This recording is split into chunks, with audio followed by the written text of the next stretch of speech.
سعودی عرب، متحدہ عرب امارات، قطر، کویت، بحرین اور عمان ایک ہی جیسی صورتحال سے گزر رہے ہیں، جو شاید اس جنگ کے ختم ہونے کے بعد بھی ان ممالک کی سوچ کو ہمیشہ کے لیے بدل دے گی۔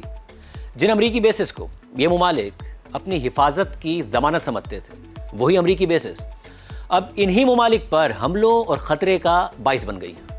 ان ممالک نے امریکہ میں اربوں ڈالرز کی سرمایہ کاری کی۔ سعودی عرب نے 371 ارب ڈالرز، متحدہ عرب امارات نے 282 ارب ڈالرز، کویت نے 456 ارب ڈالرز امریکی معاشی نظام میں لگائے، یعنی 1000 ارب ڈالر سے زیادہ۔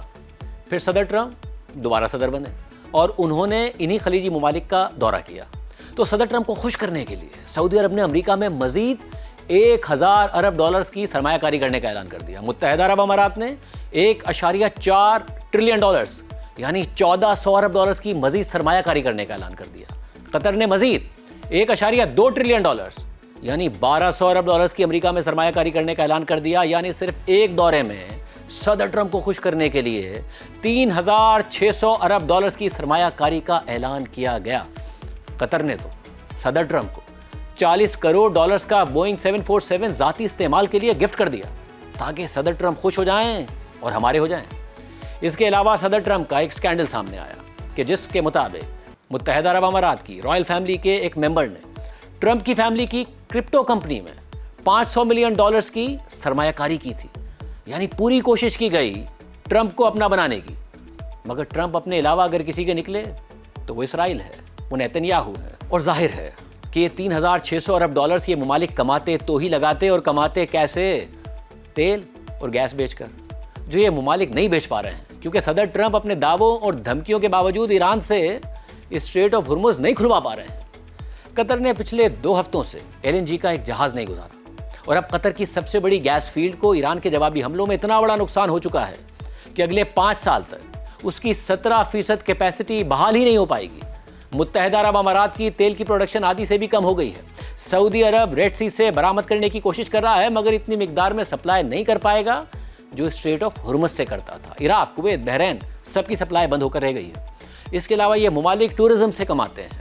تقریباً 370 ارب ڈالرز کی ٹورزم انڈسٹری بتائی جاتی ہے ان ممالک کی، مگر پہلے لوگوں کی ان ممالک میں جانے کے لیے لائن لگی ہوتی تھی، اب نکلنے کے لیے لائن لگی ہے۔ ایمریٹس، اتحاد اور قطر ایئر ویز کے زیادہ تر طیارے گراؤنڈ ہو گئے ہیں، فلائٹس کینسل ہو رہی ہیں، یعنی یہاں سے بھی یہ ممالک نہیں کما پا رہے ہیں۔ پھر فائنینشیل ہب سمجھا جاتا ہے دبئی کو، مگر بیرونی بینکس نے اپنی برانچز بند کر دی ہیں۔ سونے کی تجارت کا مرکز سمجھا جاتا ہے دبئی کو، مگر فلائٹس بند ہونے کی وجہ سے وہ تجارت بھی متاثر ہو گئی ہے۔ فائنینشیل ٹائمز کے مطابق جنگ شروع ہونے کے بعد سے اب تک یہ عرب ممالک تیل اور گیس کی مد میں 15 ارب ڈالر سے زائد کا نقصان کر چکے ہیں۔ روزانہ 60 کروڑ ڈالرز کا نقصان ٹورزم کی وجہ سے ہو رہا ہے۔ جنگ شروع ہونے کے بعد سے صرف دبئی میں 2 لاکھ سے زائد ہوٹل بکنگز کینسل ہو چکی ہیں۔ ایمریٹس، قطر ایئر ویز، اتحاد، گلف اور عمان ایئر جیسی ایئر لائنز سے روزانہ 5 لاکھ مسافر سفر کرتے ہیں، اور جنگ کے بعد یہ تعداد نہ ہونے کے برابر رہ گئی۔ اس جنگ سے پہلے ورلڈ ٹریول ٹورزم کونسل نے تخمینہ لگایا تھا کہ بین الاقوامی ٹورسٹ مشرق وسطیٰ میں اس سال 207 ارب ڈالرز خرچ کریں گے، مگر اب یہ بھی ناممکن نظر آتا ہے۔ صرف متحدہ عرب امارات میں ٹورزم سیکٹر GDP کا 13% ہے، 9,25,000 افراد کو نوکری دیتا ہے۔ یعنی نقصان صرف ان عرب ممالک کا نہیں ہوگا بلکہ پاکستان جیسے ممالک کا بھی ہوگا، کیونکہ لوگ بے روزگار ہو جائیں گے اور جو ریمیٹنسز آتی ہیں ان میں شدید کمی ہوگی۔ ابھی تک سب سے زیادہ 5 ارب ڈالرز کا نقصان سعودی عرب کا ہوا ہے، کیونکہ وہ تیل کا سب سے بڑا ایکسپورٹر ہے، جبکہ تقریباً 11 ارب ڈالرز کا تیل اور گیس اسٹریٹ آف ہرمز میں پھنسا ہوا ہے کیونکہ وہ بند ہے۔ اور گولڈمن سیکس کے مطابق اگر یہ جنگ اپریل تک چلی اور اسٹریٹ آف ہرمز 2 ماہ تک بند رہی تو قطر اور کویت کی معیشت اس سال 14% سکڑ جائے گی۔ سعودی عرب اور متحدہ عرب امارات کے پاس اسٹریٹ آف ہرمز کا متبادل راستہ موجود ہے، مگر پائپ لائن کے ذریعے ان ٹرمینلز سے اتنی سپلائی نہیں ہو پائے گی جتنی اسٹریٹ آف ہرمز سے ہوتی ہے۔ اس لیے سعودی عرب کی معیشت 3%، متحدہ عرب امارات کی معیشت 5% سکڑ جائے گی، اور فائدہ ہوگا روس کا، جو روزانہ 15 کروڑ ڈالر اضافی کما رہا ہے۔ اور اب انڈیا اور یورپی ممالک کے بعد جنوبی کوریا بھی روسی تیل خریدنے جا رہا ہے۔ اس کے علاوہ فائدہ ہوگا امریکہ کی تیل کمپنیوں کا۔ فائنینشیل ٹائمز کے مطابق ایران جنگ کے نتیجے میں تیل کی قیمتیں بڑھنے کی وجہ سے امریکہ کی آئل کمپنیز اس سال 63 ارب ڈالرز اضافی کمائیں گی۔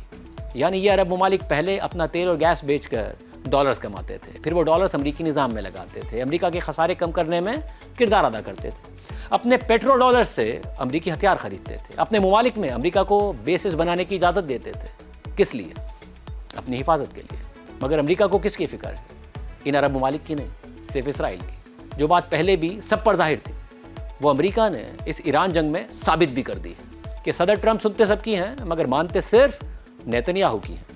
اور کیا یہ اس لیے ہوتا ہے کہ اسرائیل بھی امریکہ کو ان عرب ممالک کی طرح اربوں ڈالر سرمایہ کاری کی صورت میں دیتا ہے؟ نہیں، ایسا نہیں، بلکہ ایسا بالکل بھی نہیں، بلکہ حقیقت اس کے بالکل برعکس ہے۔ اسرائیل امریکہ کو نہیں بلکہ امریکہ اسرائیل کو پیسے دیتا ہے۔ 1946 سے لے کر اب تک امریکہ اسرائیل کو 310 ارب ڈالرز کی ملٹری اور اکنامک امداد دے چکا ہے۔ امریکہ ہر سال اسرائیل کو 3.8 ارب ڈالرز کی ملٹری امداد دیتا ہے۔